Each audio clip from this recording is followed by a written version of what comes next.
Hayati dan Zainuddin adalah dua tokoh dalam roman tenggelamnya kapal Van der Wijk yang harus menderita karena cinta. Jiwa mereka bertemu, tapi fisik tak diizinkan bersua. Adat, harta, dan keturunan menjadi pemisah jiwa-jiwa mereka yang telah jatuh cinta. Karenanya, setiap cinta yang tak diikuti oleh pertemuan fisik harus segera dilupakan. Setiap perasaan cinta yang tak berujung pada pernikahan tidak baik jika harus dipendam terus-menerus. Adalah Nasr bin Hajjaj, seorang pemuda rupawan yang hidup di zaman Khalifah Umar bin Khattab. Tidak hanya rupawan, akhlak dan kesalehannya membuat para perempuan di Madinah mengidolakannya. Suatu hari, Umar mendengar seorang perempuan yang menyebut-nyebut namanya pada bait-bait puisi yang dilantunkannya di malam hari. Umar pun lalu mencari Nasr.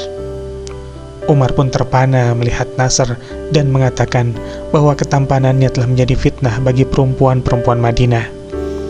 Umar lalu mengirimkan Nasr bin ke Basra agar fitnah tersebut tidak tumbuh semakin membesar. Di Basra, Nasr tinggal di sebuah keluarga yang bahagia.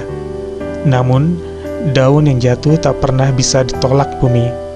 Saat cinta tumbuh bersemi, hati tidak kuasa menolaknya. Nasr jatuh cinta pada istri si tuan rumah, dan sang istri tuan rumah pun menyambut cintanya.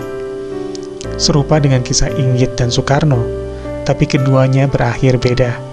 Kisah Inggit dan Soekarno berakhir pada penyatuan fisik dua jiwa, sedangkan kisah Nasr bin Hajjaj tidak berakhir demikian. Suatu waktu, Nasr, tuan rumah, dan istri tuan rumah duduk bertiga. Nasr menuliskan sesuatu di tanah yang kemudian dibalas oleh istri si tuan rumah. Karena buta huruf tapi curiga, si tuan rumah pun memanggil sahabatnya untuk membaca apa yang mereka tulis. Pesan tersebut bertuliskan, "Aku cinta padamu." Nasr malu bukan kepayang. Nasr pun pergi dari rumah itu dan hidup seorang diri. Raganya sudah menjauh, tapi cintanya tak pernah bisa luruh. Nasr tak bisa melupakan perempuan itu. Ia jatuh sakit, badannya kurus kering, hidupnya menderita. Suami perempuan itu tak tega. Diutusnya istrinya untuk menemui Nasr dan mengobatinya. Nasr gembira. Pasangan jiwanya datang untuk menemuinya. Tapi hanya sebatas itu.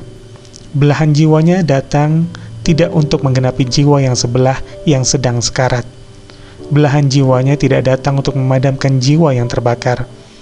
Ia datang, tapi hanya untuk meninggalkan luka yang lebih dalam. Karena tetap, jiwa ini tak bisa bertemu dalam dekapan raga, tak bisa bersatu dengan belahannya. Semakin menderitalah jiwa karenanya, hingga akhirnya ia meninggal dunia. Cinta tak pernah salah, tapi jika ia tumbuh pada lahan yang salah, menjadilah ia tragedi cinta. Karenanya, menyiapkan hati untuk cinta adalah lebih utama daripada mencari cinta. Cinta jiwa memang tak bisa berhenti dalam alam khayal. Dia harus bertemu dengan raganya, karena cinta seperti ini akan menguat dengan sentuhan fisik. Melalui sentuhan fisik, cinta mampu membuat seorang pemalas menjadi pejuang, membuat jiwa yang layu tumbuh menjadi mekar.